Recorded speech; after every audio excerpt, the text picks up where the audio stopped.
Welcome to the Weekly Reference. I'm Mark. I love movies. Let's talk about them. Each week, I'm going to choose three topics I'm interested in, and I'll try not to waste your time. You can listen and watch on YouTube, or you can look up the podcast on Spotify, Apple Podcasts, anywhere else you'd like you get your podcast from. Just look up the movie reference. On this week's episode, I want to talk about the release date that was announced for Wake Up Dead Man. The Wicked for Good trailer came out this week. And also, Ballerina's out this weekend. I want to look at the critics and see what they're saying about the film because I'm so excited for it. So let's get into it. We finally have a release date for the latest Knives Out film, written and directed by Rian Johnson, starring Daniel Craig as Benoit Blanc. They did a Netflix event called Tadam. You can't help but make the sound. And that's where they announced it. Did a little teaser, and they said that it's coming out on December 12th, 2025. Which is awesome. It's exciting. I love the Knives Out franchise. I think this has been a really fun series for Rian Johnson to play around in, a murder mystery thing. I think it seems like it's enticing him and makes him more excited about the things that he's making. He's a great writer director. I love Looper. That was my introduction to him. I think Looper is just one of the best films out. I just watched it recently. And the Knives Out series has been really awesome and solid. People are mixed on like his choices with The Last Jedi. I remember the first time I watching The Last Jedi, I really loved my experience, but I haven't gone back to it. Okay, let me take that back. When I bought it, I did watch it quite a bit, but then it started getting sour and sour and sour, and I just was like, you know what? Let me just take my theatrical experience and just let that be what it is, and I just haven't revisited that film in a bit. But I feel like he's found his like creative energy in this world. I mean, he even has his little series called Poker Face, which I haven't seen that one yet, but I heard it's really, really well done. But the Knives Out films, I mean, come on. I mean, I remember the first Knives Out came out in 2019. It's this dysfunctional rich family that will turn on each other any which way. Such a great introduction to the character of Benoit Blanc, and it was like it's just a fun, energetic, funky movie with a great score and just a really good energy. Now, when I first saw that film in theaters, I actually walked out disappointed. I was having an off day, to be honest. And then I rewatched it at home, and I was like, "Oh, whoa, yeah, man, I'm mistaken. This movie's great, and it's been one of my favorites ever since. I love revisiting. Great cast, Chris Evans, Ana de Armas, so many great people in that film. You got to check it out. I highly recommend the first Knives Out. And then after that, didn't know what was going to happen. Then Netflix came in. They decided that they're going to buy the rights to the follow-ups, the second one and the third one, for $450 million with not much return in investment. I guarantee you, because they're not putting a lot of emphasis on the theatrical experience, which is such a mistake on their part. They could have definitely utilized that as to propel their platform even further. But, hey, there's a lot of other people that talk about that stuff, and I enjoy that conversation. But it's very true. Streaming does better when you do something great in the theater. But they spent that much money, and that was as of March 31st, 2021. I got this from Variety. Crazy. Fast forward to 2022, you get Glass Onion. It's the sequel follow-up. This time they decided to take a whole different adventure, more tropical, or I guess epic, and I forget where they are. They're on an island, on a remote island. It's during COVID, and the cast, and that's awesome as well. But it's like a dysfunctional friendship thing going on. A bunch of rich friends who are willing to stab each other in the back, and it's very unhealthy, but a lot of fun. I think Glass Onion is not as good as the first Knives Out film, but Glass Onion is pretty solid, man. I have a really good time. I like to get to know Benoit Blanc a little bit more. I love his performance in that film, and those characters are some kooky characters. But yeah, here we are. Wake Up Dead Man. The teaser seems dark. It seems dire. I hope they didn't lose out on the fun. I feel like Ryan likes to lean in on the fun, and so does Daniel Craig. But like, I hope they still have the fun, because they've already established this character very well. There's obviously comedic moments throughout these films, and that'd be such a downer if this one takes a more serious approach, which I don't think it will, but it looks like it with the teaser. But the line in there, when he goes, This was dressed as a miracle, but it's just a murder. And I solve murders. Like, that's not his accent, but I can't do it justice. But man, it was such a good line. I was like, oh, yes. So I obviously Daniel Craig as this character is probably the highlight of these films. He does this, he plays it so brilliantly. It's a chef kiss performance. It's a nice, well, at this point, it's no longer an antidote, but at one point, it was a little bit of an antidote, against a little bit of against typed versus Bond, right? Bond being Bond, right? James Bond. And I love Daniel Craig as James Bond. Of course I did. But man, when he did Logan Lucky and he did Knives Out, I felt like this is such a welcomed like alternative. I really enjoy him playing this character. And like I said, I love Ryan Johnson as well as a director. I think he's pretty amazing. I hope that he keeps continuing this murder mystery situation, but I also want to see him, go back and do some other things. But he has a lot of fun with this stuff, this trickery. I mean, you look at Looper. I haven't seen Brick. I know Brick is widely talked about, but yeah, yeah. I think he's very talented. Wake Up Dead Man, a Knives Out mystery, releases on December 12th, 2025. It's my third most anticipated movie of the year, so I can't wait. The teaser that was released looks to be a darker film than the previous installments, but I hope there's still fun to be had. I love Johnson and Craig together. They're the dynamic duo, and I hope they're able to maintain the fun of the Blanc character and with adding more layers to him like they did with the Glass Onion. As exciting as it is to be in another murder mystery, I'm also really excited to see the cast, which is another notable, spectacular cast, including Brolin and Renner and Glenn Close and I'm blanking on names, but the cast is stacked. I want to see them play in Ryan Johnson's sandbox. That's what I'm looking forward to the most. And I hope it's the best mystery yet. The Wicked for Good trailer dropped this week, and it caught my attention.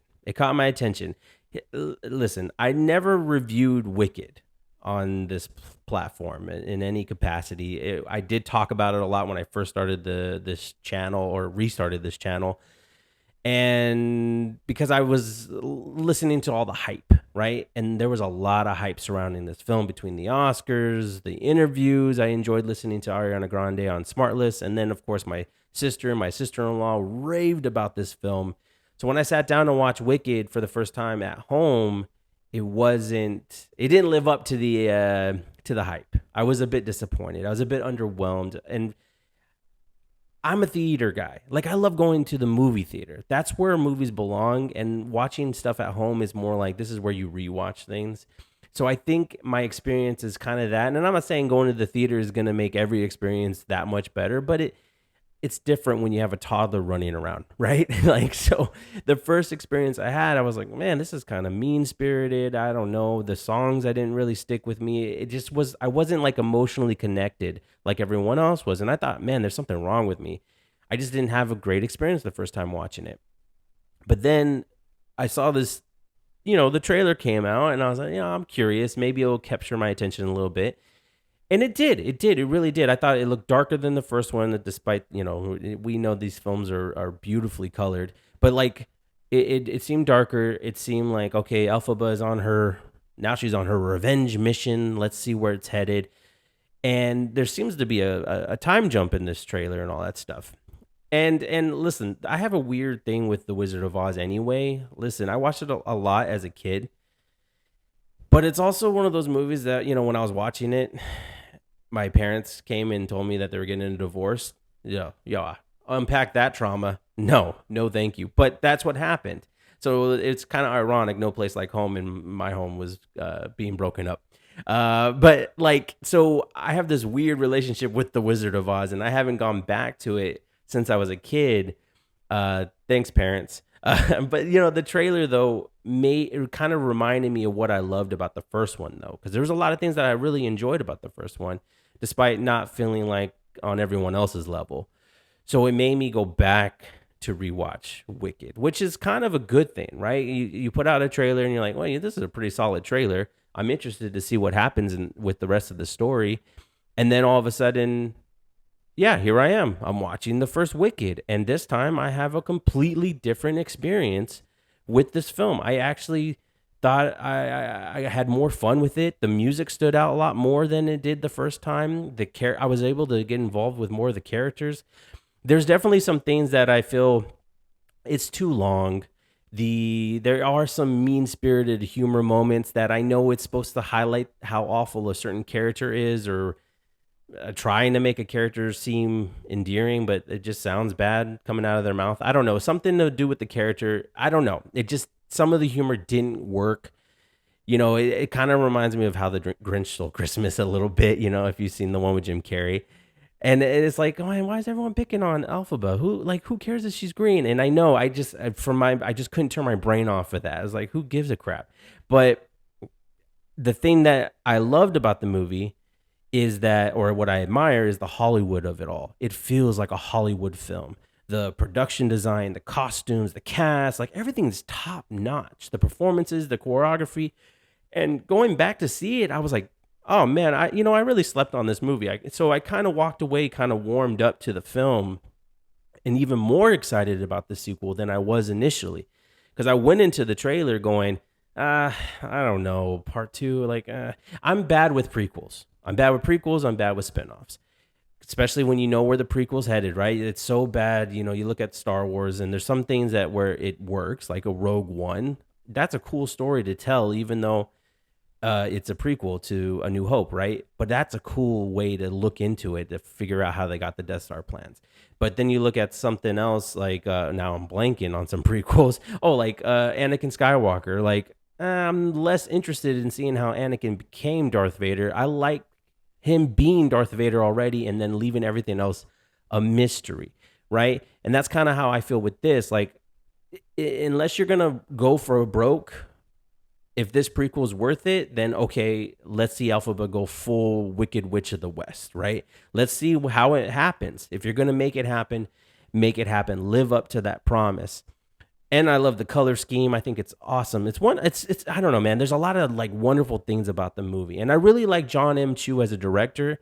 In the Heights, oh, that movie was like a breath of fresh air because it came out during the pandemic, right? That's when they were doing in home and at theater. Saw it in theaters, thought it was just amazing. It stayed with me, and then Crazy Rich Asians, of course, is a great film. So I really like him. And like I said, I don't know. I just got excited, I guess, with the teaser or the trailer, and then it made me watch the first one, and I thought, okay. So Wicked for Good. The new trailer enticed me to rewatch Wicked, and I ended up feeling differently towards the first film, despite being a prequel to a beloved classic, and despite being a villain origin story. I am interested in how Alphaba becomes the Wicked Witch of the West, and I hope they actually stick that landing. I love to catch part one in theaters, absolutely, since I only watched it at home the first time. See it in theaters, and then I want to continue that, like, and go see part two. I want it to be like my Dune experience. I went to go see Dune part one at the beginning of the month, and then I went to go see Dune part two at the end of the month. So hopefully they do the same tactic with this film, because I will be there. From the world of John Wick, Ballerina. It's out this weekend, and man, I love looking forward to movies and looking at the reviews, and maybe not going super in depth because some reviewers don't know how to, stop themselves from oversharing. I don't want to know everything about the plot, you know what I mean? But I do have my critics that I like to go to, and also like to go to Rotten Tomatoes. I haven't seen the movie yet. Otherwise, I would be reviewing it today. I'm going to see it actually a couple hours after this episode comes out. And I'll give you guys my out of theater review probably, unless this movie is something that I need to go more in depth with review wise, and feel the need to talk about it next week. But as of right now, I'm just going to do an out of theater review. And it's got Ana de Armas in there, Keanu Reeves, and so many other talented, great actors that I'm excited to see on the big screen. I can't wait to see this movie. It looks action packed. It looks like a lot of fun. It looks like you're back in the world of John Wick. So looking at Rotten Tomatoes, I don't use this as a way to sway myself. I just like to get an idea of a majority, right? To everything has a majority now. Like you go to Letterboxd, you go to IMDb. There's always like a user rating that kind of is generated per user, and you kind of get an idea of how the audience is feeling. And I like to go there for critics. I like to go to Rotten Tomatoes to see, okay, where are we going? Where are we going? And they're swinging towards the positive with Ballerina. It's 71% as of this recording. I think 147 reviews, and I'm sure more are gonna pile in. But I think I think it's gonna ultimately sit in the 70s, right? It's gonna sit there, and that I think that's pretty solid. That's a pretty good place to be. You know, it's what 3 out of 5 or whatever. I mean, not be precise math there, but or a 7 out of 10. That seems like okay. So there's a lot to like, a lot to be had with this film, and it's hard for spin-off films because it's you got to find a way that like there's the rules have been set. You know, the table has been set, especially when there's 4 John Wick films. It's been set, and now we're gonna go into this world through the eyes of a different character. And the important thing is setting up a character that we care about, that we want to see on the big screen, that we would like to continue with at some point. That's the hard part because you already have the universe, you already set it up excellently. Now we're going to spin off and we're going to meet a new character, and if you don't like the character, then there's no point in doing the spin-off, right? So anyways, so among all that, the fact that they are, you know, they are climbing a little bit of a wall in comparison because the John Wick films just continued to go up and up and up as far as how brilliantly and technical they were, the aspects of the stunts and the action, the fight choreography and all that stuff improved.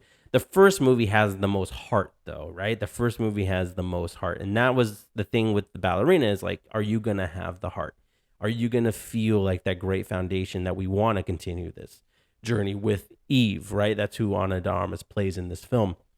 So I go to Rotten Tomatoes sitting at 71%. Let's compare it to the rest of the John Wick franchise. The first John Wick came out, it's at 86%. That's pretty awesome. I obviously, in my brain, it's like, this is a perfect movie. It's amazing. But it's at 86%. Chapter 2 and Chapter 3 both come in at 89%. And then Chapter 4 comes in at 94%. So Ballerina is obviously the lowest in terms of the franchise. But that shouldn't deter you. That's just to give you kind of perspective of, at least it's pretty solid though. Based on the rating, it's like it's pretty solid though for a movie that's not all about John Wick. I think that's promising. I should say promising. Aside from Rotten Tomatoes, I have my 5 favorite critics that I love to go to for all my any movies that I'm excited for. John Campea, Sean Chandler, Christian Harloff, Jeremy Johns, and Chris Stuckman. I love all those guys. I think they're great reviewers, and I like their insight. And I may not agree with them all the time, but that's why I like going to their channels. And they all seem to sit in the same realm of one another. Like it's a good time. The you know, like the plot's a little you know, but when has the story ever been great other than maybe the first John Wick film? There's been interesting story elements and universe building in every John Wick film, but the strongest story in the series is the first one, right? And then of course the villain's weak. And man, okay, the villain is usually weak in these movies. Unfortunately, I wish somebody could write a great villain. I mean, just look at the last Mission Impossible, like not the entity, but the other guy, Gabriel. He's a pretty weak villain, despite how they're trying to make him menacing. So villains are always kind of like, unless you're gonna get a Thanos, they're usually slept on. They're usually slept on, and that stinks. And then of course we have this world that has its established rules when it comes to spin-off movies. Like, are you going to expand this in any way, any shape or form that's going to make us go, wow, that's really cool? Because each John Wick has done that. They've expanded. The Continentals are in different places. The High Table, the different characters you meet that are working under the High Table, but the rank, obviously climbing up in ranks.